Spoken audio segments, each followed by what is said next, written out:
ताहन जगदौरीबा वारी असी Ukrainian folktale the story of unlucky Daniel हारिबा वारी दुदगी अर्थ हंदोक्सबनी वारी असिदा यावरीबा मी ममिंगसिंग असी ताबा नुंगाइनबगिदमक अैखोइगी ओइबा लोंदा ममिंग थोंजबनी वारी असिबो अर्थ हंदोक्पिरक्पा विद्यासागर ओइनाम हौजिक तामिनरसी विद्यासागर ओइनामगी मदाव यादबा थेंपुंग थाइना मतम अमदा यामना नहा ओइरिबा पाखंग अमखक लैरम्मी महाकी ममिंग थेंबुंग कौरम्मी थेंबुंग सुबो नोंबा यामना कंजबा पाखंग अमनी अदुबु मराइबक थीबा हाइगद्रा मदाव यादबा हाइगद्रा महाकना हेक तौरु तौरुबा थबक खुदिंगमक जुगोट वाइरम अमता हेक सारमदे थौदोक अमा नत्रगा अमा थोक्तुना महाकना होनजबा पुमनमक अरेंबदा तारम्मी मागी असिगुमलबा मराइबक थीरबा थौदोक असिना माबु लेबाक अदुगी मियाम पुमनमकना दाव यादबा थेंबुंग हाइरगा महाकबु खंगनरम्मी नोंमगी नुमितनी थेंबुंग महाकना तौरु तौरुबा थबक अमत्ता माई पाक्त्रबा अदुदा मखोइगी लेबाक अदुदा लैबा लौयाम साबा नुपा अमगी मयुमदा लाक्लम्मी अदुगा हाइरम्मी इयाम्बा ननाव अइहाक करिगुम्बा अमत्ता हाइजगेबा नुपादुना खुम्मी हाय हाय इबुंगो दाव यादबा थेंबुंग करी लेरे इयाम्बा ननाव सि हंदक्ति उपाय अमत्ता लेजद्रे अदुना इयाम्बना थौजानबिदुना इयाम्बगी लैरिबा लौफम मयामदुदगी अमखक ननाव अइहाक थबक सुजरगे अदुगा सही अमा सुपना ननावना इयाम्बदगी सेल करिमत्ता लौदना थबक अदु सुजगे अदुगा हयेंग वाई सही अमा मपुंग हेक फाबगा इयाम्बना ननाव अइंगोंदा यामना साउदबा अपिकपा लौफम मसा अमतंगदी अइगी खुसुमल ओइना पिबियु महाकी वाफमदु ताबदा नुपा अदुसु वाखल ngaiहाक तौरम्मे अदुगा अमुक खुमलक्लाम्मे फरे फरे नंगना हारिबा वा अदो यारगे अदुबुने नंगना सही अमगी मनुंगदा माई पाकना अइगी लौफम असिबु सेनादुना पोथोक मरांग काइना पुथोकपा ngamdrabadi नंगबु अइना अमुक हन्ना अइगी लौफम असिदा थबक सुबदी यावहनबा ngamloiko होय इयाम्बा ननाव वाफमदो याजरे अदुदी फरे हयेंदगी ओइना थबक असि सुबा हौरोको असुम तौना लौयाम साबा नुपा अदुगी लौफम अमदा महाक थबक सुबा हौरक्लाम्मे नुंगती नुमित खुदिंगी महाकना लौफम अदुदा अयुक नुंगथेल नुमिदांग खाइदना यामना सेक्सिनना थबक सुरम्मे महाकी पुकनिंग हक्सांग पुमनमक लौफम अदुदा लुपसदुना असोय अंगाम याहोंदनबा हाइदुना यामना निंगथीना होनजरम्मे महाकना वाना होनजबदु उबदा लेबाक अदुगी मियोय खरना हंदक्ति थेंबुंग असि सुक्सोय सोयदना माई पाकलगनी असोय अंगाम अमता थोकदबा मांद्रे हाइना हाइनरम्मे असुमना मतमदी असुम हौखिबना महाकना थारिबा फौ पांबी मयाम अदु जुम जुम लाउना फजरक्लाम्मे लौखाव मतम यौरक्लबदा फौ पांबी मयाम अदु हयेंदी खावरगे हाइना खलम्मे नुमित अदुगी नुमिदांगनी थेंबुंगना तुमलमदाय मिटकुप्ता मथमोयदा असुमना ताइबंग सेंबीबा मपु महाकपु थौनिजरम्मे हे ताइबंग सेंबीबा मपु हंदक्ति नसाना तौजरीबा थबक असिदा असोय अंगाम अमता यहनबिगनुको अफबा याइफबता ओहनबियुको मसिदगी महाक वाखल यामना नुंगाइना तुमथख्रे अहिंगी मतम थेंजिलक्लबा कान इखंग खंगौदना यामना अकनबा नोंगलै नुसित अमा तौरक्लम्मे नोंगलै नुसित अदु असुक्की मतिक कनमनखिबना लाइरबा कनागी मपांगल सोलबा खंगपोक्संग खरदी हुमदुना पुखिरम्मे अदुमना तौरक्पा अदुदा थेंबुंगदी यामना नुंसा थीबा हौरक्लम्मे महाकना वाना होनजरीबा लौफम अदुदा हौरीबा फौ पांबी मयाम अदु करम थुकलगदबा खनबदा महाक तुमथबा याद्रे अहिंगदुमा सुक्लेप लेप्तना नौले नुंसित तौरम्मी अदुगा नोंग nganphung तौरक्पगी अदुवाइदा महाक हाथु हाथु लौफमदा सेंदुना येंगलम्मे अंगकपनी महाकना वाना होनजरीबा लौफम अदुदी पुंगलोय लोइरमले फौ पानबी अमतसु ngaranggi नौले नुंसित अदुना खाकपीरमद्रे अदुबु महाकी लौफमगा थंगनरिबा अतै अतोपा लौफमसिंग अदुदी खरा साफरम्मे नोंगलै नुंसित अदुना मखोइगी फौ पांबी खरा मांहनजरबसु अयाम्बदी करिसु थोइदोकलमदे ओइरमलिबा मतौ अदुदा महाक मथ्वाइ यामना नुंगाइरमदे हाइनखिबगी मतुंग इन्ना लौयाम साबा नुपा अदुना महाकपु मखा ताना थबक सुबा याररोइ हाइदुना तांथोकपिरकले उपाय लेत्रबदा थेंपुंग अतोप थबक अममुक थीबा हौरकलम्मे हंदक्ति महाकना सगोल यामना लोइबा नुपा अमगा थेंगनदुना नुपा अदुदा असुमना हाइजरम्मे इयाम्बा ननाउबु थबक अमतदि पिनबियु ननाउना सही अमा सुपना थबक सुजगे अदुगा मदुगी अवामल ओइना हयेंग इयाम्बना सही अमा मपुंग फारबा कांदा अइंगोंदा सगोल खरा पिबियु फरे फरे नहाकना अइगी सगोल मयाम से सेनारो अदुगा करिगुंबा अइगी सगोल सिंग असिदगी अमा फाउबा हेक मांगहलबा नंगबु अइना मखा ताना मफम असिदा थबक सुहनबदी ngamloiko वाफम असि महाकसु यारदुना नुपा अदुगी सगोल मयाम अदु सेनाबा हौरकलम्मे मतम खरा हौख्रे नोंगमा अहिंगी मतमदा मनाक नकपा उमंग अमदगी कैसाल खरा संगलक्तुना सगोल संगदगी सगोल खरा साखिरम्मे मदुदगी सगोल मपु अदुना थेंबुंगबु मागी मनाक्तगी तांथोरकलम्मे मसिदगी महाक मफम दु थादोक्तुना अतोप्पा मफम अमदा अमुक लाक्लम्मे हंदक्ति महाकना यामना इना कैरा खुनबा नुपा अमगा थेंगनरम्मे ममांगदा तौखिबगुम नुपा असिदसु महाकना सही अमा थबक सुजगे हाइना हाइजरम्मे मतम असिदा इना खुनबा नुपा अदुना हाइरकलम्मे इबुंगो दाव यादबा नहाकसी तौरु तौरुबदा असोइबददी अदुम ओइरबने अइना नंगोंदा थबक पिरुरगा अइंगोंदा ओइना हेना मांग ताकद्रा हाइदना पाखटपबु फाउरिबनिने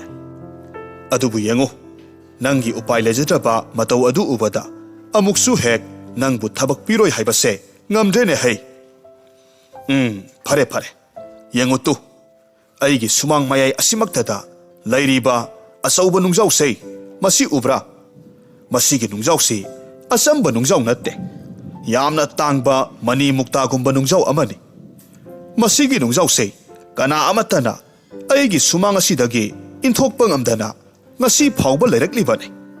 नुंजाउ असिना अइगी सुमांग मयाई असिदा खिंदुना लैरबा असिदा अइसे थबक अमता निंगथीना पांगथोकपा याद्रेने है अदुनादी नुंजाउ असिमा नंगना सुक्काई हेक कायहंदना मफम असिदगी चही अमगी मनुंगदा इंथोकपा ngamब्रा हाइबदो येंगलो मसी हेक तौरबा नुंजाउसे नंगी ओइना अदुम ओइजख्रो अदुगाने अतोपा वा अमना मसीगी नुंजाउ असि नंगना अइगी सुमांग असिदा थुगाइबदी यादेको मसीगी मसेत मसा अमा फाउबा अइगी सुमांग असिदा केलन हौबा यादे करिगुंबा अदुमना हेक तौरबा नंगबु मखा ताना थबक सुहल्लोय अदुगा तांगलबा नुंजाउ असिसु नंगोंदा पिररोय वाफम असि थेंबुंगनसु यारदुना महाक नुमित कयानी संगना चाउख्रबा नुंजाउ अदु इंथोकननबा होटनरम्मे महाकना यामना वाना होटनजबगी मपालना नुंजाउ अदु मसी खजिक खजिकती लेंगदुना इनबा ngamlakle मतौ असिदा महाकना मथमोइदा खंजै हंदक्ति अइहाक लाइना सानबिगदौरबा माले अतांगबा नुंजाउ असि अइना फंगबा सोइद्रे मसीबु फंगलबदी अइहाक यामना इना खुनबा मिसक अमदी ओइरगनी तो नोंगमनिनीगी मतुंगनी यामना अकनबा नोंगलै नुंसित अमा इखंग खंगहौदना तौरकलाम्मे अदुगा नोंगलै नुंसित अदुना अखाक अराउगा लोइनना अकनबा नोंथांग अमा अतिया थक्तगी तारकलगा नुंजाउ अदुबु मसेत लिसिंग कया थोकना कायहनखिरम्मे तौरकलिबा मतौ अदुदा थेंबुंग कपसबा नतना उपाय लेरमदे महाकी लाइबक्ता थोकलिबा थौदोक मयाम असिगी खनबदा महाक तसेंगना हिंगबसी आशा फाउबा उरक्त्रे असुमना निंगबा कायरदुना यामना वाखल नुंगाइतना महाक सुमांग अदुदा फमदुना लै तंजा असिमक्तदा महाकी मरुप अमा मागी मनाक्ता लाक्लम्मे अदुगा हाइरम्मे इताव नहाकी पाउ पुमनमक अइ तारे यामना नुंगाइते नहाकी नराइबक्से ओंथोकपगे लाइबक हाइबदुने ꯍꯣꯏ ꯏꯇꯥꯎ, ꯑꯩꯁꯦ ꯂꯥꯏꯅ ꯈ꯭ꯋꯥꯏꯗꯒꯤ ꯆꯥꯟꯕꯤꯗꯕ ꯃꯤꯁꯛ ꯑꯃꯅꯤ꯫ ꯇꯧꯔꯨꯕ ꯊꯕꯛ ꯈꯨꯗꯤꯡꯃꯛ ꯑꯁꯣꯏꯕ ꯑꯔꯥꯟꯕ ꯑꯣꯏꯕ, ꯐꯠꯇꯕꯇ ꯇꯥꯕ, ꯑꯩꯒꯤ ꯂꯥꯏꯕꯛ ꯑꯁꯤꯗ ꯑꯐꯕ ꯑꯃꯠꯇ ꯍꯦꯛ ꯇꯝꯂꯝꯗ꯭ꯔꯕ ꯃꯥꯜꯂꯦ ꯏꯇꯥꯎ꯫ ꯍꯦꯔꯥ ꯏꯇꯥꯎ, ꯑꯗꯨꯝꯅꯁꯨ ꯍꯥꯏꯒꯅꯨꯗ꯫ ꯏꯁꯣꯔ ꯃꯍꯥꯛꯅ ꯅꯉꯣꯟꯗ ꯆꯥꯡꯌꯦꯡ ꯈꯔ ꯌꯦꯡꯕ ꯑꯣꯏꯔꯝꯒꯅꯤꯗ꯫ ꯅꯪꯒꯤꯁꯨ ꯑꯐꯕ ꯌꯥꯏꯐꯕ ꯅꯨꯃꯤꯠ ꯑꯃꯗꯤ ꯁꯣꯏꯗꯅ ꯂꯥꯛꯈꯤꯒꯅꯤ, ꯑꯩꯅ ꯊꯥꯖꯩ꯫ ꯑꯗꯣ ꯏꯇꯥꯎ, ꯅꯍꯥꯛꯄꯨ ꯍꯧꯖꯤꯛ ꯀꯔꯤ ꯇꯧꯒꯦ ꯍꯥꯏꯅ ꯈꯜꯂꯤꯕꯅꯣ? ꯊꯦꯝꯕꯨꯡ ꯃꯍꯥꯛ ꯋꯥꯈꯜ ꯇꯥꯗ꯭ꯔꯦ, ꯀꯔꯤ ꯇꯧꯒꯗꯕꯅꯣ ꯈꯪꯗ꯭ꯔꯦ ꯍꯥꯏꯅ ꯈꯨꯝꯂꯝꯃꯤ꯫ ꯃꯁꯤꯗꯒꯤ ꯃꯍꯥꯛꯀꯤ ꯃꯔꯨꯞ ꯑꯗꯨꯅ ꯑꯃꯨꯛ ꯍꯥꯏꯔꯛꯈꯤ, ꯏꯇꯥꯎ,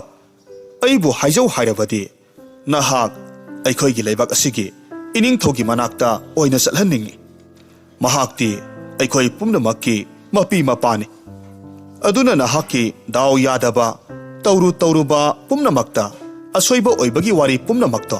ꯏꯅꯤꯡꯊꯧꯗ ꯂꯤꯔꯣ, ꯑꯗꯨꯒ ꯅꯍꯥꯛꯀ ꯆꯥꯅꯕ ꯊꯕꯛ ꯑꯃꯠꯇ ꯄꯤꯕꯤꯌꯨ ꯍꯥꯏꯗꯅ ꯍꯥꯏꯍꯟꯅꯤꯡꯉꯤ꯫ ꯊꯦꯝꯕꯨꯡꯅ ꯍꯥꯏꯔꯝꯃꯤ, ꯍꯣꯏ ꯏꯇꯥꯎ, ꯑꯗꯨꯅ ꯐꯒꯗꯕ ꯃꯥꯜꯂꯦ꯫ ꯏꯅꯤꯡꯊꯧꯅꯁꯨ ꯑꯩꯒꯤ ꯑꯋꯥꯕꯁꯤ ꯎꯕꯤꯗꯨꯅ ꯃꯍꯥꯛꯅ ꯃꯤꯅꯨꯡꯁꯤ ꯁꯣꯏꯗꯅ ꯄꯣꯛꯂꯛꯄꯁꯨ ꯌꯥꯏ꯫ ꯑꯗꯨꯗꯤ ꯐꯔꯦ,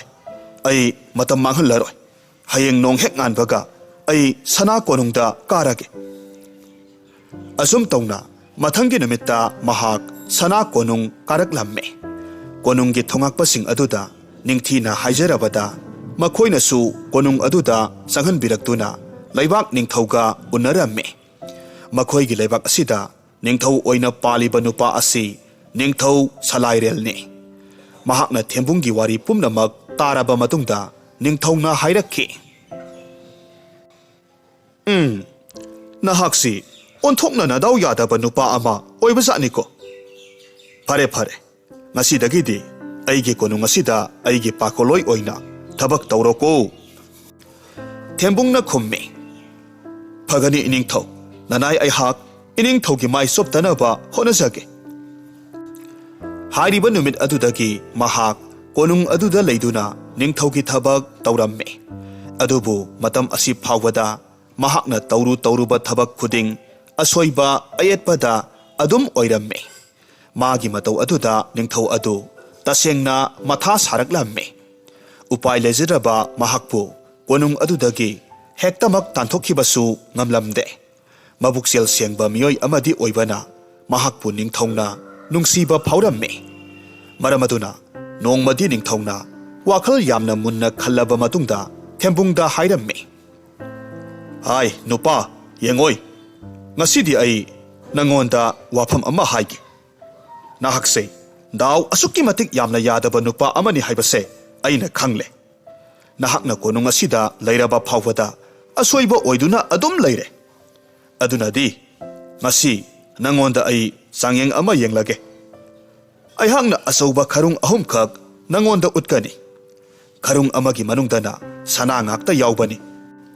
ꯑꯗꯨꯒ ꯑꯇꯣꯞꯄ ꯈꯔꯨꯡ ꯑꯃꯒꯤ ꯃꯅꯨꯡꯗꯅ ꯃꯩꯇꯥꯟ ꯉꯥꯛꯇ ꯌꯥꯎꯕꯅꯤ, ꯑꯗꯨꯒ 3ꯁꯨꯕ ꯈꯔꯨꯡ ꯑꯗꯨꯗꯅ ꯂꯩꯉꯣꯏ ꯑꯣꯏꯅ ꯍꯥꯞꯂꯕꯅꯤ꯫ ꯍꯥꯏꯔꯤꯕ ꯈꯔꯨꯡ 3 ꯑꯁꯤ ꯑꯩꯅ ꯅꯪꯒꯤ ꯅꯃꯥꯡꯗ ꯍꯧꯖꯤꯛꯃꯛ ꯄꯨꯊꯣꯛꯍꯜꯂꯛꯀꯗꯧꯔꯤꯕꯅꯤ꯫ ꯈꯔꯨꯡ 3 ꯑꯁꯤꯗꯒꯤ ꯅꯍꯥꯛꯅ ꯑꯃ ꯈꯟꯒꯗꯕꯅꯤ꯫ ꯀꯔꯤꯒꯨꯝꯕ ꯅꯪꯅ ꯈꯜꯂꯤꯕ ꯈꯔꯨꯡ ꯑꯗꯨꯅ ꯁꯅꯥ ꯌꯥꯎꯕ ꯈꯔꯨꯡ ꯑꯗꯨ ꯑꯣꯏꯔꯝꯕ ꯊꯣꯛꯂꯕꯗꯤ ꯅꯍꯥꯛ ꯑꯩꯒꯤ ꯈꯨꯕꯝꯁꯦ ꯄꯥꯏꯖꯗꯨꯅ ꯅꯍꯥꯛꯅ ꯅꯤꯡꯊꯧ ꯑꯣꯏꯗꯨꯅ ꯄꯥꯟꯖꯍꯧꯔꯣ꯫ ꯑꯗꯨꯒ ꯀꯔꯤꯒꯨꯝꯕ ꯅꯪꯅ ꯈꯜꯂꯤꯕ ꯈꯔꯨꯡ ꯑꯗꯨꯅ ꯃꯩꯇꯥꯟ ꯌꯥꯎꯕ ꯈꯔꯨꯡ ꯑꯗꯨ ꯑꯣꯏꯔꯝꯂꯒꯗꯤ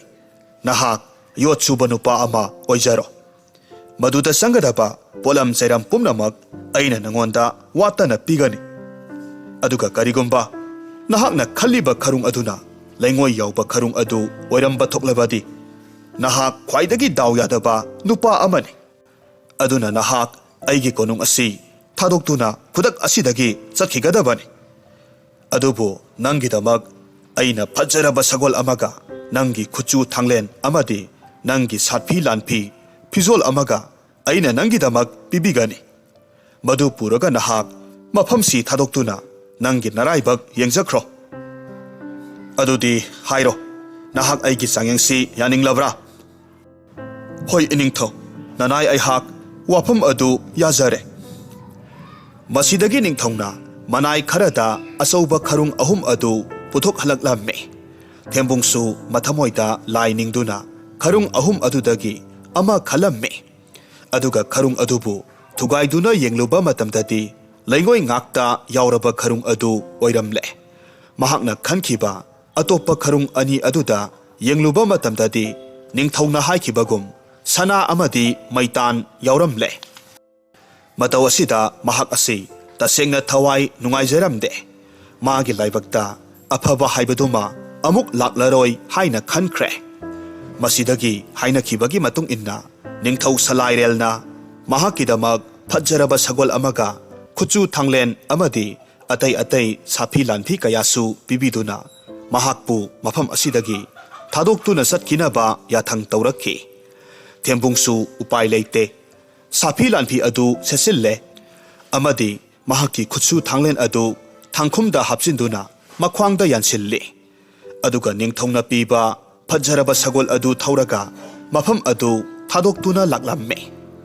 ꯑꯁꯨꯝ ꯂꯥꯛꯄ ꯃꯇꯝꯗ ꯅꯨꯃꯤꯠ ꯍꯨꯝꯅꯤꯔꯣꯝ ꯍꯧꯖꯤꯟꯈ꯭ꯔꯦ꯫ ꯍꯧꯖꯤꯛꯇꯤ ꯊꯦꯝꯕꯨꯡ ꯑꯃꯗꯤ ꯃꯍꯥꯛꯀꯤ ꯁꯒꯣꯜ ꯃꯈꯣꯏ ꯑꯅꯤꯃꯛ ꯑꯔꯥꯝ ꯈꯧꯔꯥꯡꯕꯅ ꯉꯥꯎꯔꯛꯂꯝꯃꯤ꯫ ꯅꯨꯃꯤꯠ ꯍꯨꯝꯅꯤ ꯁꯨꯛꯂꯦꯞ ꯂꯦꯞꯇꯅ ꯀꯔꯤꯃꯠꯇ ꯆꯥꯗꯅ ꯑꯁꯨꯝ ꯂꯥꯛꯄ ꯑꯁꯤꯗ ꯃꯈꯣꯏ ꯑꯅꯤꯃꯛ ꯆꯥꯛ ꯌꯥꯝꯅ ꯂꯥꯝꯂꯝꯃꯤ꯫ ꯏꯁꯤꯡꯁꯨ ꯌꯥꯝꯅ ꯈꯧꯔꯥꯡꯂꯝꯃꯤ꯫ ꯍꯥꯏꯔꯤꯕ ꯃꯇꯝ ꯑꯁꯤꯗ ꯃꯍꯥꯛꯅ ꯈꯔ ꯂꯥꯞꯇꯛꯅ ꯑꯀꯪꯕ ꯆꯔꯨꯒꯤ ꯃꯄꯩ ꯑꯃ ꯂꯩꯕ ꯎꯔꯛꯂꯝꯃꯤ꯫ ꯑꯣ, ꯑꯥꯗ ꯆꯔꯨ ꯃꯄꯩ ꯑꯃ ꯂꯩꯔꯤꯕꯁꯦ, ꯃꯁꯤꯅꯗꯤ ꯑꯩꯒꯤ ꯁꯒꯣꯜ ꯑꯁꯤꯒꯤ ꯑꯔꯥꯝ ꯈꯧꯔꯥꯡꯕ ꯈꯔ ꯃꯈꯩꯗꯤ ꯀꯣꯛꯍꯟꯕ ꯉꯝꯂꯅꯤꯗꯅ꯫ ꯐꯔꯦ, ꯑꯩ ꯏꯕꯨꯛ ꯂꯥꯝꯂꯕꯁꯨ ꯑꯩꯕꯨ ꯅꯨꯡꯉꯥꯏꯅ ꯇꯣꯡꯍꯟꯗꯨꯅ ꯄꯨꯕꯤꯔꯛꯂꯤꯕ ꯁꯒꯣꯜ ꯑꯁꯤꯒꯤꯗꯤ ꯃꯕꯨꯛ ꯊꯜꯍꯜꯂꯒꯦ꯫ ꯑꯁꯨꯝꯅ ꯈꯟꯗꯨꯅ ꯆꯔꯨ ꯃꯄꯩ ꯑꯗꯨꯒꯤ ꯃꯅꯥꯛ ꯇꯝꯅ ꯆꯪꯁꯤꯜꯂꯛꯂꯝꯃꯤ꯫ ꯑꯗꯨꯕꯨ ꯑꯉꯛꯄꯒꯤ ꯃꯇꯧꯅꯤ, ꯃꯍꯥꯛꯅ ꯆꯔꯨꯒꯤ ꯃꯄꯩ ꯑꯗꯨꯒꯤ ꯃꯅꯥꯛꯇ ꯍꯦꯛ ꯌꯧꯁꯤꯜꯂꯛꯄ ꯃꯇꯝꯗꯗꯤ ꯈꯪꯍꯧꯗꯅ ꯁꯥꯔꯕ ꯅꯨꯃꯤꯠꯀꯤ ꯃꯩꯁꯥ ꯑꯗꯨꯅ ꯆꯔꯨꯒꯤ ꯃꯄꯩ ꯑꯗꯨ ꯃꯩꯖꯥꯎ ꯍꯧꯕꯒꯨꯝꯅ ꯃꯩꯅ ꯉꯔꯪ ꯉꯔꯪ ꯆꯥꯛꯈꯠꯂꯛꯂꯝꯃꯤ꯫ ꯃꯇꯧ ꯑꯁꯤꯗ ꯃꯍꯥꯛꯇꯤ ꯃꯊ꯭ꯋꯥꯏ ꯌꯥꯝꯅ ꯅꯨꯡꯉꯥꯏꯔꯝꯗꯦ꯫ ꯍꯥꯏꯔꯤꯕ ꯇꯥꯟꯖꯥ ꯑꯁꯤꯃꯛꯇꯗ ꯈꯣꯟꯖꯦꯜ ꯑꯃꯅ ꯀꯧꯔꯛꯂꯝꯃꯤ꯫ ꯍꯣ, ꯄꯨꯛꯆꯦꯜ ꯆꯥꯎꯔꯕ ꯅꯨꯄꯥ, ꯑꯩꯒꯤ ꯊꯋꯥꯏ ꯑꯁꯤ ꯑꯃꯨꯛꯇꯗꯤ ꯀꯟꯕꯤꯌꯨ꯫ ꯃꯩꯅ ꯇꯨꯝꯅ ꯆꯥꯛꯇꯨꯅ ꯑꯩꯒꯤ ꯊꯋꯥꯏ ꯃꯥꯡꯒꯗꯧꯔꯦ꯫ ꯃꯩꯅꯨꯡ ꯑꯁꯤꯗꯒꯤ ꯑꯩꯕꯨ ꯑꯃꯨꯛꯇ ꯆꯤꯡꯊꯣꯛꯄꯤꯌꯨ꯫ ꯍꯤ, ꯀꯅꯥꯅꯣ? ꯍꯦ ꯁꯛꯎꯗꯕꯤ, ꯑꯩꯗꯤ ꯃꯩꯖꯥꯎ ꯑꯁꯤꯒꯤ ꯃꯅꯥꯛ ꯐꯥꯎꯕ ꯅꯛꯁꯤꯟꯕ ꯉꯝꯗ꯭ꯔꯦ꯫ ꯑꯗꯨꯒ ꯀꯝꯗꯧꯅ ꯑꯩꯅ ꯅꯍꯥꯛꯄꯨ ꯀꯟꯕ ꯉꯝꯗꯧꯔꯤꯕꯅꯣ? ꯅꯍꯥꯛꯀꯤ ꯈ꯭ꯋꯥꯡꯗ ꯌꯥꯜꯂꯤꯕ ꯊꯥꯡ ꯑꯗꯨ ꯃꯩꯅꯨꯡ ꯑꯁꯤꯗ ꯊꯤꯡꯖꯤꯟꯕꯤꯔꯛꯎ, ꯑꯗꯨꯒ ꯑꯩꯍꯥꯛ ꯑꯗꯨꯝ ꯊꯣꯛꯆꯔꯛꯀꯦ꯫ ꯃꯁꯤꯗꯒꯤ ꯃꯍꯥꯛꯅ ꯃꯈ꯭ꯋꯥꯡꯗ ꯌꯥꯜꯂꯤꯕ ꯊꯥꯡ ꯑꯗꯨ ꯃꯩ ꯃꯅꯨꯡ ꯑꯗꯨꯗ ꯊꯤꯡꯖꯤꯜꯂꯝꯃꯤ꯫ ꯃꯇꯝ ꯑꯁꯤꯗ ꯃꯍꯥꯛꯀꯤ ꯊꯥꯡ ꯑꯗꯨꯗ ꯁꯅꯥ ꯃꯆꯨꯒꯤ ꯂꯤꯟ ꯑꯃꯈꯛ ꯌꯦꯠꯇꯨꯅ ꯌꯥꯎꯔꯛꯈꯤ꯫ ꯂꯤꯟ ꯑꯗꯨꯅ ꯌꯥꯝꯅ ꯍꯔꯥꯎꯅ ꯍꯥꯏꯔꯝꯃꯤ꯫ ꯄꯨꯛꯆꯦꯜ ꯆꯥꯎꯔꯕ ꯅꯨꯄꯥ, ꯅꯍꯥꯛꯅ ꯑꯩꯒꯤ ꯊꯋꯥꯏ ꯑꯁꯤꯕꯨ ꯀꯟꯕꯤꯕꯒꯤꯗꯃꯛꯇ ꯅꯍꯥꯛꯄꯨ ꯍꯥꯏꯅꯤꯡꯉꯥꯏ ꯂꯩꯇꯅ ꯊꯥꯒꯠꯆꯔꯤ꯫ ꯑꯗꯨꯒ ꯄꯨꯛꯆꯦꯜ ꯆꯥꯎꯔꯕ ꯅꯨꯄꯥ, ꯅꯍꯥꯛꯅ ꯑꯩꯒꯤ ꯊꯋꯥꯏ ꯑꯁꯤꯕꯨ ꯀꯟꯕꯤꯔꯕꯅꯤꯅ ꯑꯩꯕꯨ ꯑꯩꯒꯤ ꯌꯨꯝ ꯐꯥꯎꯕ ꯊꯤꯟꯕꯤꯔꯝꯃꯨ꯫ ꯋꯥꯐꯝ ꯑꯁꯤ ꯊꯦꯝꯕꯨꯡꯅ ꯌꯥꯔꯗꯨꯅ ꯂꯤꯟ ꯑꯗꯨꯅ ꯍꯥꯏꯕ ꯃꯥꯏꯀꯩ ꯑꯗꯣꯝꯗ ꯆꯠꯂꯝꯃꯤ꯫ ꯉꯥꯏꯍꯥꯛꯀꯤ ꯃꯇꯨꯡꯗ ꯌꯥꯝꯅ ꯐꯖꯔꯕ ꯀꯣꯅꯨꯡꯒꯨꯝꯅ ꯅꯤꯡꯊꯤꯖꯔꯕ ꯌꯨꯝꯖꯥꯎ ꯑꯃꯗ ꯊꯨꯡꯂꯝꯃꯤ꯫ ꯌꯨꯝꯖꯥꯎ ꯑꯗꯨꯒꯤ ꯃꯃꯥꯡ ꯑꯣꯏꯔꯞꯅ ꯐꯖꯔꯕ ꯄꯨꯈ꯭ꯔꯤ ꯑꯃꯈꯛꯁꯨ ꯂꯩꯔꯝꯃꯤ꯫ ꯃꯇꯝ ꯑꯁꯤꯗ ꯂꯤꯟ ꯑꯗꯨꯅ ꯍꯥꯏꯔꯛꯂꯝꯃꯤ꯫ ꯄꯨꯛꯆꯦꯜ ꯆꯥꯎꯔꯕ ꯅꯨꯄꯥ, ꯅꯍꯥꯛ ꯃꯐꯝ ꯑꯁꯤꯗ ꯉꯥꯏꯍꯥꯛꯇꯪ ꯉꯥꯏꯗꯨꯅ ꯂꯩꯕꯤꯔꯝꯃꯨ꯫ ꯑꯩꯍꯥꯛꯅ ꯍꯥꯟꯅ ꯌꯨꯝ ꯑꯁꯤꯒꯤ ꯃꯅꯨꯡꯗ ꯆꯪꯂꯨꯈꯤꯒꯦ, ꯑꯗꯨꯒ ꯅꯍꯥꯛꯄꯨ ꯑꯃꯨꯛ ꯀꯧꯕ ꯊꯣꯔꯛꯀꯦ꯫ ꯑꯁꯨꯝꯅ ꯍꯥꯏꯔꯝꯂꯒ ꯂꯤꯟ ꯑꯗꯨ ꯌꯨꯝꯖꯥꯎ ꯑꯗꯨꯒꯤ ꯃꯅꯨꯡꯗ ꯆꯪꯈ꯭ꯔꯦ꯫ ꯉꯥꯏꯍꯥꯛꯀꯤ ꯃꯇꯨꯡꯗ ꯌꯥꯝꯅ ꯃꯁꯛ ꯃꯇꯧ ꯐꯖꯈ꯭ꯔꯕꯤ ꯂꯩꯁꯥꯕꯤ ꯑꯃ ꯌꯨꯝ ꯑꯗꯨꯗꯒꯤ ꯊꯣꯔꯛꯂꯝꯃꯤ꯫ ꯑꯗꯨꯒ ꯍꯥꯏꯔꯝꯃꯤ꯫ ꯄꯨꯛꯆꯦꯜ ꯆꯥꯎꯔꯕ ꯅꯨꯄꯥ, ꯂꯥꯛꯑꯣ, ꯍꯧꯖꯤꯛꯇꯤ ꯑꯩꯒ ꯄꯨꯟꯅ ꯑꯩꯒꯤ ꯌꯨꯝ ꯑꯁꯤꯗ ꯆꯪꯂꯁꯤ꯫ ꯅꯍꯥꯛꯄꯨ ꯀꯅꯥꯅꯣ? ꯅꯍꯥꯛꯄꯨ ꯉꯁꯥꯏ ꯑꯩꯅ ꯊꯋꯥꯏ ꯀꯟꯕꯤꯈꯤꯕ ꯂꯤꯟ ꯑꯗꯨ ꯑꯣꯏꯔꯕ꯭ꯔꯥ? ꯃꯥꯅꯤ, ꯑꯩꯍꯥꯛ ꯅꯍꯥꯛꯅ ꯊꯋꯥꯏ ꯀꯟꯕꯤꯈꯤꯕ ꯂꯤꯟ ꯑꯗꯨꯃꯛꯅꯤ꯫ ꯆꯤꯡꯅꯕ ꯊꯥꯗꯣꯛꯄꯤꯌꯨ꯫ ꯍꯧꯖꯤꯛꯇꯤ ꯑꯩꯒꯤ ꯌꯨꯝꯗ ꯆꯪꯂꯁꯤ꯫ ꯑꯩꯅ ꯑꯉꯝꯕ ꯁꯦꯕꯥ ꯈꯔ ꯂꯥꯡꯖꯗꯨꯅ ꯉꯁꯤꯒꯤ ꯑꯣꯏꯅꯗꯤ ꯑꯩꯒꯤ ꯌꯨꯝ ꯑꯁꯤꯗ ꯄꯣꯊꯥꯕꯤꯔꯣ꯫ ꯀꯗꯥꯏ, ꯅꯍꯥꯛꯀꯤ ꯁꯒꯣꯜꯗꯣ ꯑꯩꯉꯣꯟꯗ ꯄꯤꯔꯛꯂꯣ꯫ ꯊꯦꯝꯕꯨꯡꯅꯁꯨ ꯁꯒꯣꯜ ꯑꯗꯨ ꯅꯨꯄꯤ ꯑꯗꯨꯗ ꯄꯤꯔꯝꯃꯤ꯫ ꯃꯁꯤꯗꯒꯤ ꯃꯍꯥꯛꯅ ꯌꯨꯝ ꯑꯗꯨꯒꯤ ꯃꯃꯥꯡꯗ ꯂꯩꯔꯤꯕ ꯄꯨꯈ꯭ꯔꯤ ꯑꯗꯨꯗꯒꯤ ꯏꯁꯤꯡ ꯈꯔ ꯁꯣꯛꯂꯝꯃꯤ ꯑꯗꯨꯒ ꯁꯒꯣꯜ ꯑꯗꯨꯗ ꯄꯤꯊꯛꯂꯝꯃꯤ ꯃꯁꯤꯒ ꯂꯣꯏꯅꯅ ꯆꯔꯨ ꯈꯨꯕꯝ ꯑꯃ ꯊꯥꯗꯗꯨꯅ ꯁꯒꯣꯜ ꯑꯗꯨꯗ ꯄꯤꯖꯔꯝꯃꯤ ꯃꯇꯧ ꯑꯗꯨ ꯎꯔꯒ ꯊꯦꯝꯕꯨꯡꯅ ꯃꯊꯃꯣꯏꯗ ꯈꯜꯂꯤ ꯅꯨꯃꯤꯠ ꯍꯨꯝꯅꯤ ꯀꯔꯤꯁꯨ ꯆꯥꯗ ꯊꯛꯇꯅ ꯂꯥꯛꯄꯅꯤ ꯑꯔꯥꯝ ꯈꯧꯔꯥꯡꯕꯅ ꯉꯥꯎꯔꯕ ꯑꯩꯒꯤ ꯁꯒꯣꯜ ꯑꯁꯤꯗ ꯆꯔꯨ ꯈꯨꯕꯝ ꯑꯃꯁꯤꯅꯕꯨ ꯀꯔꯤ ꯀꯥꯟꯅꯒꯗꯧꯔꯤꯕꯅꯣ ꯑꯗꯨꯕꯨ ꯃꯍꯥꯛꯅ ꯋꯥꯐꯝ ꯑꯃꯠꯇꯗꯤ ꯍꯥꯏꯔꯝꯗꯦ ꯃꯊꯃꯣꯏꯗ ꯈꯟꯖꯕ ꯈꯛꯇꯅꯤ ꯑꯁꯨꯝꯅ ꯃꯈꯣꯏ ꯑꯅꯤ ꯁꯒꯣꯜ ꯑꯗꯨꯕꯨ ꯃꯄꯥꯟꯗ ꯄꯨꯟꯗꯨꯅ ꯊꯅꯝꯂꯒ ꯌꯨꯝꯖꯥꯎ ꯑꯗꯨꯒꯤ ꯃꯅꯨꯡꯗ ꯆꯪꯂꯛꯂꯝꯃꯤ ꯅꯨꯄꯤ ꯑꯗꯨꯅ ꯃꯍꯥꯛꯄꯨ ꯅꯤꯡꯊꯤꯖꯔꯕ ꯐꯤꯗꯥ ꯑꯃꯗ ꯐꯝꯍꯟꯗꯨꯅ ꯏꯁꯤꯡ ꯈꯔ ꯑꯀꯪꯕ ꯇꯟ ꯑꯃꯒ ꯄꯤꯔꯝꯃꯤ ꯃꯗꯨ ꯎꯔꯨꯔꯒ ꯃꯍꯥꯛꯅ ꯃꯊꯃꯣꯏꯗ ꯇꯟ ꯑꯁꯤꯅꯕꯨ ꯀꯔꯤ ꯀꯥꯟꯅꯒꯗꯧꯔꯤꯕꯅꯣ ꯑꯁꯨꯛ ꯌꯥꯝꯅ ꯈꯧꯔꯥꯡꯕꯅ ꯉꯥꯎꯔꯕ ꯃꯍꯥꯛꯀꯤ ꯄꯨꯛ ꯑꯁꯤꯕꯨ ꯇꯟ ꯃꯆꯥ ꯑꯁꯤꯅꯕꯨ ꯊꯜꯍꯟꯕ ꯉꯝꯒꯗꯧꯔꯤꯕ꯭ꯔꯥ ꯍꯥꯏꯅ ꯈꯜꯂꯝꯃꯤ ꯑꯗꯨꯕꯨ ꯃꯍꯥꯛ ꯋꯥꯍꯩ ꯑꯃꯠꯇꯗꯤ ꯍꯥꯏꯔꯝꯗꯦ ꯇꯟ ꯑꯗꯨ ꯆꯥꯁꯤꯜꯂꯝꯃꯤ ꯑꯗꯨꯒ ꯏꯁꯤꯡ ꯈꯔ ꯊꯛꯆꯤꯜꯂꯤ ꯑꯉꯛꯄꯒꯤ ꯃꯇꯧꯅꯤ ꯃꯍꯥꯛꯅ ꯇꯟ ꯑꯗꯨꯒ ꯏꯁꯤꯡ ꯈꯔ ꯑꯗꯨꯒ ꯍꯦꯛ ꯆꯥꯕ ꯂꯣꯏꯕꯒꯗꯤ ꯃꯍꯥꯛꯀꯤ ꯑꯔꯥꯝ ꯈꯧꯔꯥꯡꯕ ꯄꯨꯝꯅꯃꯛ ꯀꯣꯛꯈꯤꯔꯝꯃꯤ ꯆꯣꯛꯊꯔꯨꯔꯕ ꯃꯍꯥꯛꯀꯤ ꯍꯛꯆꯥꯡ ꯑꯗꯨꯁꯨ ꯌꯥꯝꯅ ꯀꯟꯈꯠꯂꯛꯄꯒꯨꯝ ꯇꯧꯔꯛꯂꯝꯃꯤ ꯇꯟꯖꯥ ꯑꯁꯤꯃꯛꯇꯗ ꯃꯍꯥꯛꯅ ꯀꯥ ꯑꯗꯨꯒꯤ ꯊꯣꯡꯅꯥꯎꯗꯒꯤ ꯃꯄꯥꯟꯗ ꯄꯨꯟꯗꯨꯅ ꯊꯝꯂꯤꯕ ꯃꯍꯥꯛꯀꯤ ꯁꯒꯣꯜ ꯑꯗꯨꯗ ꯌꯦꯡꯊꯣꯔꯛꯄ ꯃꯇꯝꯗꯗꯤ ꯍꯦꯟꯅ ꯉꯛꯄ ꯍꯥꯏꯕꯗꯨ ꯑꯣꯏꯈ꯭ꯔꯦ ꯉꯁꯥꯏ ꯅꯨꯄꯤ ꯑꯗꯨꯅ ꯁꯒꯣꯜ ꯑꯗꯨꯗ ꯊꯥꯕꯤꯔꯝꯕ ꯆꯔꯨ ꯈꯨꯕꯝ ꯑꯗꯨ ꯌꯥꯝꯈ꯭ꯔꯕ ꯆꯔꯨꯒꯤ ꯃꯄꯩ ꯑꯃ ꯑꯣꯟꯗꯨꯅ ꯂꯩꯔꯝꯂꯦ ꯑꯗꯨꯒ ꯃꯍꯥꯛꯀꯤ ꯁꯒꯣꯜ ꯑꯗꯨꯁꯨ ꯃꯕꯨꯛ ꯄꯦꯟꯅ ꯆꯥꯔꯕ ꯃꯇꯨꯡꯗ ꯅꯤꯡꯉꯥꯏꯗꯅ ꯄꯣꯊꯥꯗꯨꯅ ꯂꯩꯔꯝꯃꯤ ꯑꯁꯨꯝ ꯇꯧꯅ ꯍꯥꯏꯔꯤꯕ ꯅꯨꯃꯤꯠ ꯑꯗꯨꯃꯗꯤ ꯂꯤꯟ ꯅꯨꯄꯤ ꯑꯗꯨꯒꯤ ꯃꯌꯨꯝꯗ ꯄꯣꯊꯥꯗꯨꯅ ꯂꯩꯔꯦ ꯃꯊꯪꯒꯤ ꯑꯌꯨꯛꯅꯤ ꯅꯨꯄꯤ ꯑꯗꯨꯅ ꯊꯦꯝꯕꯨꯡꯗ ꯍꯥꯏꯔꯝꯃꯤ ꯄꯨꯛꯆꯦꯜ ꯆꯥꯎꯔꯕ ꯅꯨꯄꯥ ꯅꯍꯥꯛꯀꯤ ꯁꯒꯣꯜ ꯑꯃꯗꯤ ꯈꯨꯠꯆꯨ ꯊꯥꯡꯂꯦꯟ ꯑꯅꯤꯁꯤ ꯑꯩꯉꯣꯟꯗ ꯄꯤꯔꯝꯂꯣ ꯑꯗꯨꯒ ꯃꯗꯨꯒꯤ ꯃꯍꯨꯠ ꯑꯣꯏꯅ ꯑꯩꯅ ꯑꯩꯒꯤ ꯃꯇꯤꯛ ꯃꯒꯨꯟ ꯂꯩꯔꯕ ꯁꯒꯣꯜ ꯑꯃꯗꯤ ꯊꯥꯡꯂꯦꯟ ꯑꯁꯤ ꯄꯤꯔꯒꯦ ꯋꯥꯐꯝ ꯑꯁꯤꯗ ꯊꯦꯝꯕꯨꯡꯅꯁꯨ ꯍꯔꯥꯎꯅ ꯌꯥꯔꯦ ꯃꯍꯥꯛꯀꯤ ꯁꯒꯣꯜ ꯑꯃꯗꯤ ꯊꯥꯡ ꯑꯗꯨ ꯅꯨꯄꯤ ꯑꯗꯨꯗ ꯄꯤꯔꯝꯃꯤ ꯃꯁꯤꯗꯒꯤ ꯅꯨꯄꯤ ꯑꯗꯨꯅ ꯃꯍꯥꯛꯀꯤ ꯁꯒꯣꯜ ꯑꯃꯗꯤ ꯊꯥꯡ ꯑꯗꯨ ꯄꯤꯔꯦ ꯑꯗꯨꯒ ꯃꯍꯥꯛꯅ ꯃꯈꯥ ꯇꯥꯅ ꯍꯥꯏꯔꯛꯈꯤ ꯌꯦꯡꯕꯤꯌꯨ ꯃꯁꯤꯒꯤ ꯁꯒꯣꯜ ꯑꯁꯤ ꯌꯥꯝꯅ ꯃꯇꯤꯛ ꯃꯒꯨꯟ ꯂꯩꯈ꯭ꯔꯕ ꯁꯒꯣꯜ ꯑꯃꯅꯤ ꯁꯒꯣꯜ ꯑꯁꯤ ꯅꯍꯥꯛꯅ ꯇꯣꯡꯗꯨꯅ ꯍꯦꯛ ꯊꯧꯕ ꯃꯇꯝꯗ ꯇꯥꯏꯕꯪ ꯃꯤꯑꯣꯏꯕꯅꯗꯤ ꯂꯥꯏꯔꯗꯨꯅ ꯂꯥꯏ ꯐꯥꯎꯕꯅ ꯅꯍꯥꯛꯄꯨ ꯇꯥꯟꯅꯕ ꯉꯝꯂꯔꯣꯏꯗꯧꯕꯅꯤ ꯑꯗꯨꯒ ꯃꯁꯤꯒꯤ ꯊꯥꯡ ꯑꯁꯤꯁꯨ ꯑꯔꯥꯏꯕ ꯑꯆꯝꯕ ꯊꯥꯡ ꯑꯃ ꯅꯠꯇꯦ ꯊꯥꯡ ꯑꯁꯤꯅ ꯍꯦꯛ ꯍꯥꯏꯕꯒ ꯅꯪꯒꯤ ꯅꯃꯥꯡꯗ ꯂꯩꯔꯝꯕ ꯃꯤꯑꯣꯏ ꯈꯨꯗꯤꯡꯃꯛ ꯃꯉꯛꯁꯝꯗꯨ ꯀꯦꯟꯗꯨꯅ ꯁꯤꯒꯗꯧꯔꯤꯕꯅꯤ ꯑꯗꯨꯗꯤ ꯐꯔꯦ ꯄꯨꯛꯆꯦꯜ ꯆꯥꯎꯔꯕ ꯅꯨꯄꯥ ꯅꯍꯥꯛ ꯁꯒꯣꯜ ꯑꯃꯗꯤ ꯊꯥꯡ ꯑꯅꯤꯗꯨ ꯄꯨꯗꯨꯅ ꯑꯋꯥꯡ ꯄꯥꯡꯅ ꯆꯠꯂꯣ ꯃꯐꯝ ꯑꯁꯤꯗꯒꯤ ꯈꯔ ꯆꯠꯂꯒ ꯌꯥꯝꯅ ꯄꯥꯛ ꯆꯥꯎꯔꯕ ꯂꯩꯕꯥꯛ ꯑꯃꯈꯛ ꯊꯦꯡꯅꯒꯅꯤ ꯂꯩꯕꯥꯛ ꯑꯗꯨ ꯍꯦꯛ ꯂꯥꯟꯁꯤꯟꯕ ꯃꯇꯝꯗ ꯈꯨꯟ ꯉꯥꯛꯄ ꯅꯨꯄꯥ ꯑꯃ ꯅꯍꯥꯛꯅ ꯊꯦꯡꯅꯒꯅꯤ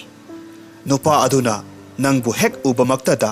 ꯅꯪꯒꯤ ꯅꯇꯤꯛ ꯅꯌꯥꯏ ꯑꯗꯨꯕꯨ ꯃꯍꯥꯛꯅ ꯎꯗꯨꯅ ꯃꯈꯣꯏꯒꯤ ꯂꯩꯕꯥꯛ ꯑꯗꯨꯒꯤ ꯅꯤꯡꯊꯧ ꯑꯗꯨꯅ ꯃꯍꯥꯛꯀꯤ ꯑꯀꯟ ꯑꯊꯧꯕ ꯃꯅꯥꯏ ꯑꯃ ꯊꯤꯔꯤ ꯑꯗꯨꯅ ꯅꯤꯡꯊꯧꯒꯤ ꯃꯅꯥꯛꯇ ꯄꯨꯒꯦ ꯍꯥꯏꯗꯨꯅ ꯁꯣꯏꯗꯅ ꯍꯥꯏꯔꯛꯀꯅꯤ ꯋꯥꯐꯝꯗꯨ ꯌꯥꯗꯨꯅ ꯅꯍꯥꯛꯅ ꯅꯤꯡꯊꯧ ꯑꯗꯨꯒꯤ ꯃꯅꯥꯛꯇ ꯆꯠꯀꯗꯕꯅꯤ ꯑꯗꯨꯒ ꯅꯤꯡꯊꯧ ꯑꯗꯨꯅ ꯄꯤꯔꯛꯄ ꯌꯥꯊꯪ ꯑꯗꯨ ꯉꯥꯛꯇꯨꯅ ꯃꯍꯥꯛꯀꯤ ꯅꯥꯏꯇꯣꯝ ꯄꯣꯛꯆꯕꯤ ꯃꯆꯥꯅꯨꯄꯤ ꯑꯗꯨ ꯅꯍꯥꯛꯀꯤ ꯇꯥꯂꯣꯏ ꯑꯣꯏꯅ ꯐꯪꯖꯧ ꯑꯗꯨꯕꯨ ꯅꯨꯄꯥ ꯍꯥꯏꯔꯤꯕ ꯂꯩꯕꯥꯛ ꯑꯗꯨꯒꯤ ꯅꯤꯡꯊꯧ ꯑꯃꯗꯤ ꯃꯍꯥꯛꯀꯤ ꯃꯆꯥꯅꯨꯄꯤ ꯑꯅꯤꯗꯨ ꯂꯧꯅꯝ ꯌꯥꯝꯅ ꯆꯥꯎꯕꯅꯤ ꯃꯈꯣꯏꯅ ꯅꯍꯥꯛꯀꯤ ꯁꯛꯇꯤ ꯑꯃꯗꯤ ꯅꯍꯥꯛꯀꯤ ꯅꯇꯤꯛ ꯅꯒꯨꯟ ꯑꯁꯤꯒꯤ ꯃꯔꯝꯗ ꯈꯪꯗꯣꯛꯅꯅꯕ ꯁꯣꯏꯗꯅ ꯍꯣꯠꯅꯔꯛꯀꯅꯤ ꯃꯇꯝ ꯑꯗꯨꯗ ꯅꯍꯥꯛꯅ ꯅꯪꯒꯤ ꯇꯥꯂꯣꯏ ꯑꯣꯏꯒꯗꯧꯔꯤꯕꯤ ꯃꯆꯥ ꯏꯕꯦꯝꯃ ꯑꯗꯨꯒꯤ ꯃꯐꯝꯗ ꯅꯪꯒꯤ ꯅꯇꯤꯛ ꯅꯒꯨꯟ ꯍꯥꯞꯂꯤꯕ ꯁꯒꯣꯜ ꯑꯃꯗꯤ ꯊꯥꯡ ꯑꯅꯤꯁꯤꯒꯤ मरमदा चही 8 फाउबदी करिगुंबा अमत्ता हाइदोकपा यादे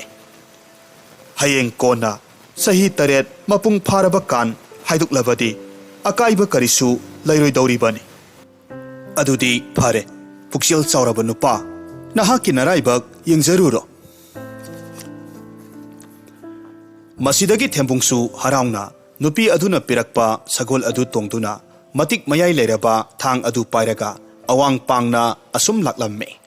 फना सांगना चटलबा मतुंगदा नुपी अदुना हाइरक्खिबगी मतुंग इन्ना खुन ngakpa nupa amaga thengnarame nupa aduna mabu ahanbo oina hek ubamaktada asumna hairaklamme mahasoi nahakti kanano yengbada onthoknabu matik magul leina ukhreda iyamba ai haksi athapa leibak amadagi lakjabani mafam asida aigi khangna sanaba kanasu leite aina tauba yaba thabakka leirabadi amukta takpiyu iyambana aigi mateng amatang pangbiyu fare nupa aikhoigi leibak asigi ningthongna mahaki matik magul leiba lanmi ama thiribani aina asum yengbada nahaksi yamna matik magul leibagum ui aduna ining thogi manakta nahakpu puduna aina satlage matau asumna makhoi ani leibak adugi ningthau saurel gi manakta laklamme saurel ge konung yoraduna thembungbu masak taklamme masidagi ningthongna haireklamme thembung nahakpu hek ubamaktada aina nangbu natik nagul leina uido fare aihaki lanmi athoibasi nahak oijaro adubune aina nahakpu lanmi athauba ama ohenbagi maramsi hana khangkho maramdo ai haike yengo aigi lebak asigi makha ithang thangna leiriba khun asida sakhangdaba atopa lebak tagi lakpa lanmi kharana khudum sansinduna thamkhre hariba lanmi singadu mafam kadai dagi lakpano haiba aikoi kanamatana khangde makhoi singadudi asukki matik mapangal kalle aihak isamakna lanmi kaya ama puduna makhoi bu tanthokna ba kayarak honakhrabani adubu mai pakpadudi ngamba kauba leite aduna nahakna hariba lanmi singado mafam adudagi tanthokhiba hek ngamlaba aina aigi naitom poksabi isanupi se nangi nafamda sinabaga loinana makoina khudum chansinduna leiruraba khun adugi ningthausu ohengadoribani adudi hayo nupa nahakna thabak ase pangthokpa ngamgadra thembungna khumme iningthau nanai aihak soidana ngamjagani yamna nungaire adudi haujikmak khun ngakpaga satminaduna lanmi singadu maithiba piruro masidagi thembung amadi khun ngakpa makhoi ani sakhangdaba lanmi sing aduna khudum sansinkraba khul adu tamna laklamme mafam du yoksilakpaga khun ngakpa nupa adudi kiman khraduna asumna hairakhi ibungo lanmi athauba nanai ai hakti mafam aswaida adum leija haurage ai hakti lanmi sing aduga mayok yabagi itik leijade to lanmi athauba na hakna lan thengnabado swaidagi oina asum lapna yengjarage iyamba onthokna nupa man khidreda fare fare iyambana yadrabanina leibi horo nanaw lanmi sing ase mitna kupada loisinjage kumai yengbiyo asi haiduna lanmi sing adugi manakta thauna phana sangsille aduga mitna kupada mahaki sakti selaba thang aduna amurak aniraktang haiba matamda yam khraba lanmi sing adugi mangak sing adu ken khiramme matau adu ngasaidagi laptakna yengliba khun ngakpa adudi thembunggi angakpa matau aduda aduki matik ngakpana loikhre matau asumna makhoi ani lanyam phiral paiduna nengthau saurelgi manakta halakle khun ngakpa nupa aduna matau kamdongna thembungna masing yam khraba lanmi sing aduga mayok yakhibagi haibagi wari ningthau da leramme wari adu taraba matungda ningthongna mathamoida khalle thembunggi masada mahakpu sakti hapliba posak amadi yaure haibasi mahakna khalamme adubu mahak madugi maramdadi wahi amata hairamde karisu khangdaba saduna haina khibagi matung inna mahaki amata poksabi masanupi adubu thembungda thajaduna khul adugi ningthau oina palhalamme asumna tha ani ahum lomdi haukhre nongmagi numita thembungna mahaki konungda leitabagi tanja lauraga ningthau saurelna mahaki masanupi aduda hairamme ipagi langlen ipa wa haige munata nahaki na puroiba ase thoidokpa magun chenba misak amadi natedo mangonda seliba sakti thauna lengjel pumnamak ase mahakal loinariba posak amadagi थोरक्पा ओइगदौरिबनि अदुना इपागी इबेमा नहाकना महाकपु थेम नौदुना मंगोंदा शक्ति अदु पीरिबा पोषक अदो करीनो हाइबदुमा खंगदोरउ अदुमनबु हेक खंगलबदी पोषक अदु नंगना हुरालगा अइंगोंदा पीरकदबनि मदुगी मतुंगददी अइखोइना महाकपु हातोखरगा नहाकपु अतोप्पा लैबाक अमगी निंगथौदा थाजदुना नुंगाइना हिंगु इसासिदी मपाबुंगी वाफम असिमक मसा अदुनसु यारे मपुरोइबना हेक हलक्पा मतमदा महाकि शक्ति पुमनमक कदाइदगी लाक्लिबनो हाइना हंगलम्मे मतांग असिदा थेंबुंगना महाकि शक्ति पुमनमक महाकना तोंगलिबा खोंगुप असिदगी पिरकपनी हाइना हाइरम्मे नुमित अदुगी नुमिदांग अदुमक्तदा थेंबुंगना नुंगाइना तुमलिंगै मतमदा महाकि नुपीना मागी खोंगुप अदु हुरांदुना महाकि अरोनबा लानमी अमा थादुना खोंगुप अदुबु मपाबुंगी मनाक्ता थिलहनखिरम्मे मथंगी नुमित्ता थेंबुंगना कोनुंगदगी मपान हेक थोलकपा मतमदा निंगथौ साउरेलना थारकपा अरोनबा लानमी कयाना मंगोंदा लांदाबा हौरक्खि अदुबु लानमी पुमनमक महाकना यामना लाइना माइथीबा पिरम्मे तौरीबा मतौ असिदा मजा इबेमा अदुना महाकि मपुरोइबना महाकि मफमदा ओइदबा नमथाक तौरे हाइबसी खंगबा ngamlamme अदुना मथंगी नुमित्ता अमुक महाकना थेम नौदुना मपुरोइबकी मफमदा मंगोंदा शक्ति पीरिबा पोषक अदु हायु हाइना हाइजरम्मे हंदक अमुकसु थेंबुंगना ओइदबा ngang महाकपु शक्ति पीरिबा पोषक अदु महाकना लिटलिबा फुरित अदुनानी हाइना हाइरम्मे मसिदगी महाकि नुपीना मागी फुरित अदु लोना हुरांदुना मपाबुंगी मफमदा सिनख्रे अदुगा ममांगदा तौखिबगुम निंगथौ साउरेलना महाकि अरोनबा लानमी कया थादुना थेंबुंगबु अमुक हाटननबा होटनरम्मे अदुबु हंदकसु माइ पाकपा ngamdre मसिदगी अमुक हन्ना महाकि नुपीना थेम नौदुना मंगोंदा शक्ति पीरिबा पोषक असि हंगलम्मे हंदकती महाकना मागे शक्ति पुमनमक महाकि थांग अदुदगी पिरकपनी हाइना हाइदोखिरम्मे मजा इबेमदु हंदकती असेंगबा अचुंबा पुमनमक खंगलबा अदुदा यामना थुना मपुरोइबगी थांग अदु हुरांदुना पुख्रे मपाबुंगी मफमदा सिनख्रे मसिदगी निंगथौ साउरेलना महाकि लानमी कया थादोक्तुना हंदकती थेंबुंगबु यामना साथीना मकक मकक कक्तुना हातोक हलम्मे अदुगा महाकि मकक मकक कक्लबा महाकि हक्सांग अदु खाव अमगी मनुंगदा हापसिनख्रे अदुगा थेंबुंगी खुंगबुरोई अमा ओइदुना लाखिबा महाकि सगोल अदुगी मथक्ता महाकि हक्सांग अदु कक्थत्तुना हापलिबा खाव अदु यालहल्लगा मफम अदु थादोक्तुना चलहनखि अदुबु शक्ति लेरबा ईश्वरगा पांखक ओइरबा सगोल अदुना थेंबुंगी हक्सांग अदु पुरगा लिन नुपी अदुगी मनाक तमना लाक्लम्मे लिन नुपी अदुना लाक्लिबा अदु उबा मतमदा यामना ngakna खाव अदु हांदोक्तुना येंगलम्मे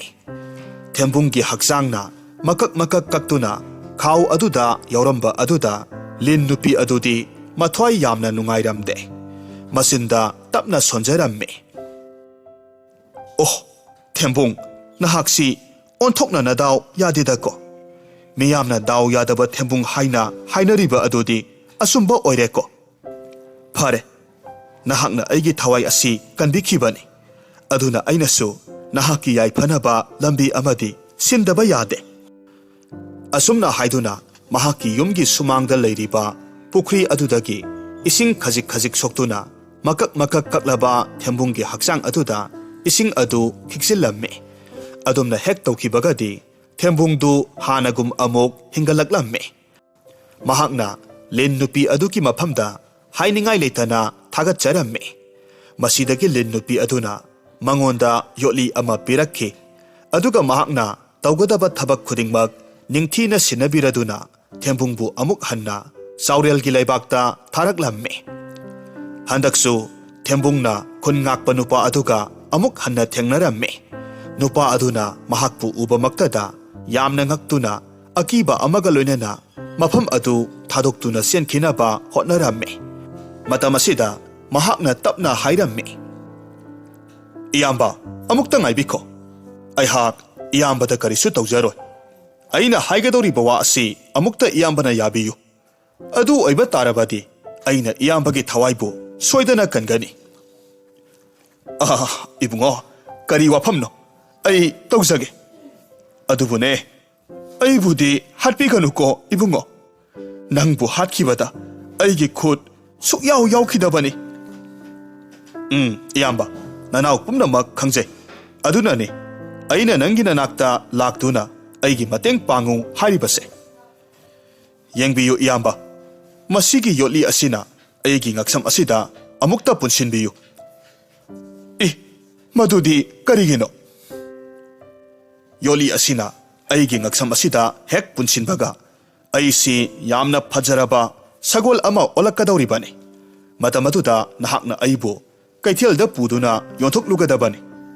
नहाकना अदुमना हेक तौरबदी अईना नंगी थवाइबु सोयदना कनबिगनी वाफम असि खुनगाकपा नुपा अदुना यारदुना लिन नुपी अदुना पिरकपा योली अदुबु थेम्बुंगी मंगक्सम अदुदा पुनसिनख्रे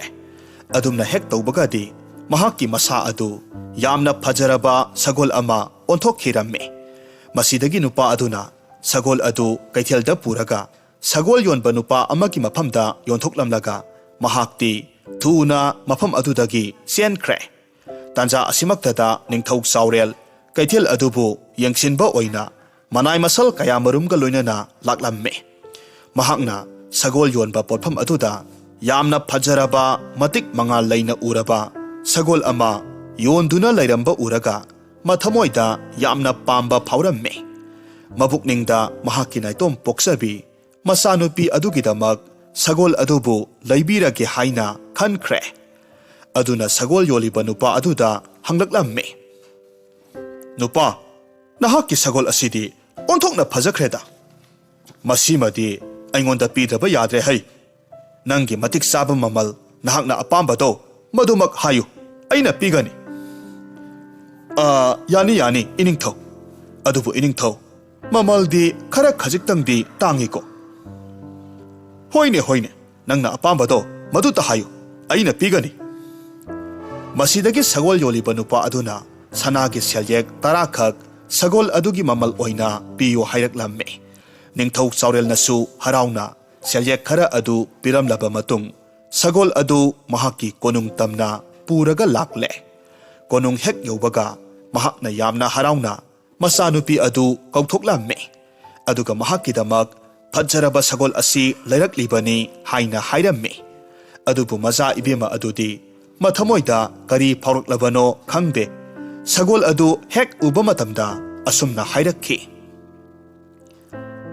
इपा इबुंगो मसिगी सगोल असि उबदा मरौ यामना लै सगोल असिना मरम ओइरगा अइगी थवाई सोइदना मांगलगनी अदुना इपा इबुंगो हौजिकमक सगोल से हातोक पिख्रो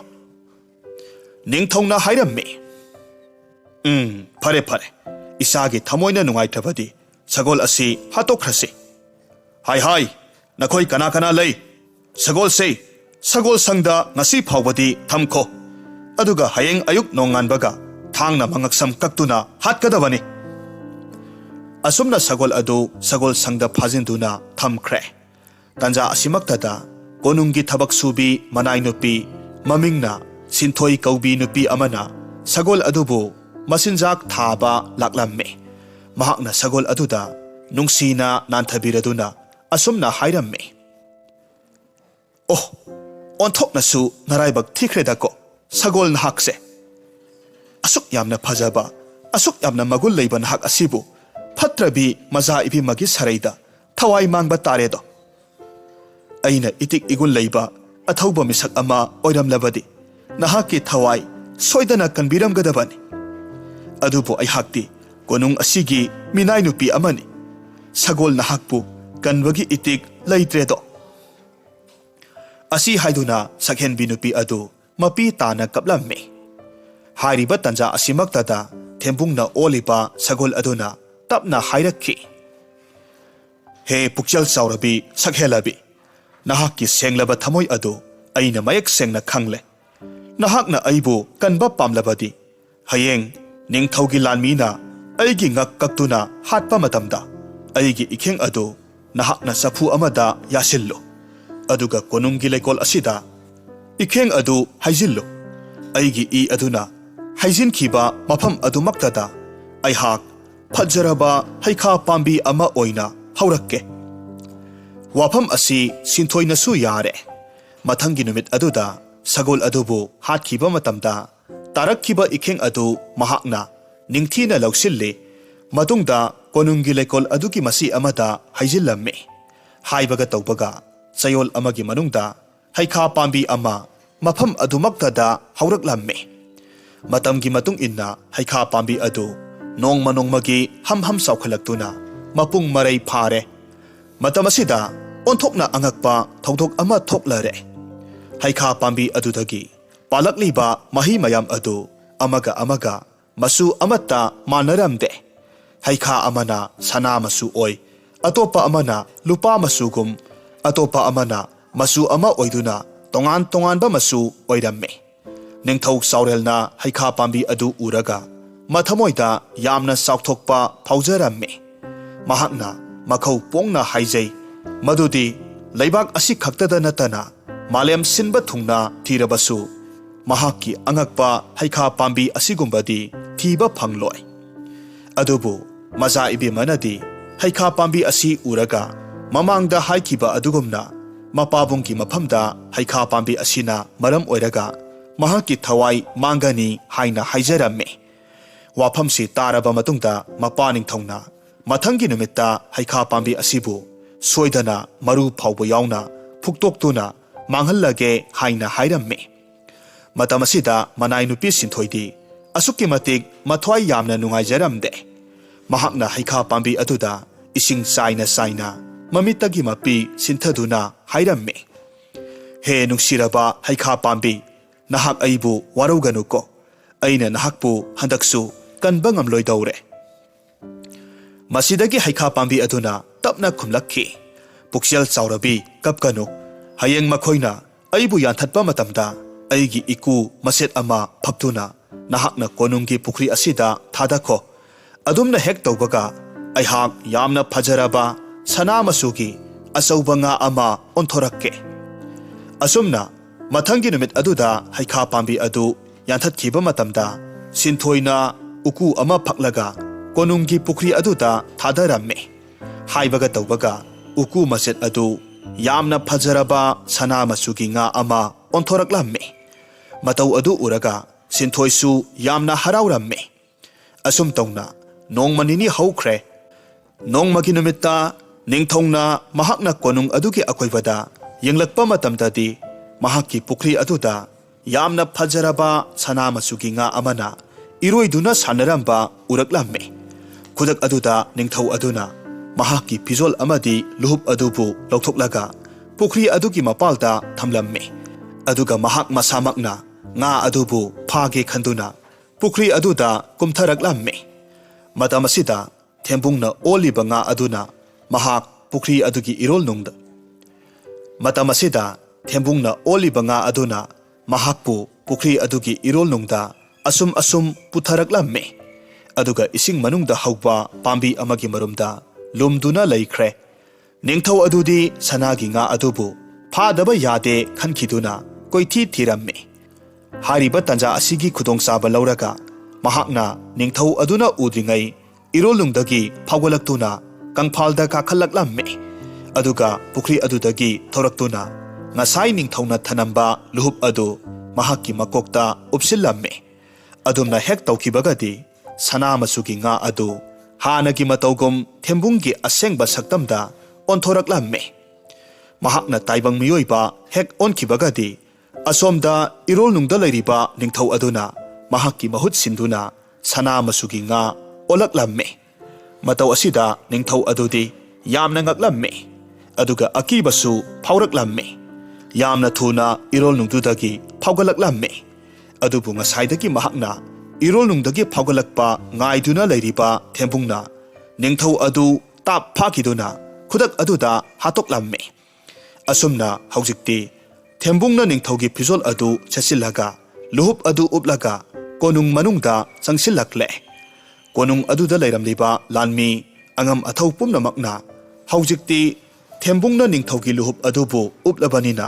ꯃꯉꯣꯟꯗ ꯂꯣꯏꯅꯃꯛ ꯈꯨꯔꯨꯝꯅꯔꯝꯃꯤ꯫ ꯃꯍꯥꯛꯄꯨ ꯃꯈꯣꯏꯒꯤ ꯅꯤꯡꯊꯧ ꯑꯣꯏꯔꯦ ꯍꯥꯏꯅ ꯂꯧꯔꯝꯃꯤ꯫ ꯃꯁꯤꯗꯒꯤ ꯃꯍꯥꯛꯅ मागी लौनम तौबी नुपी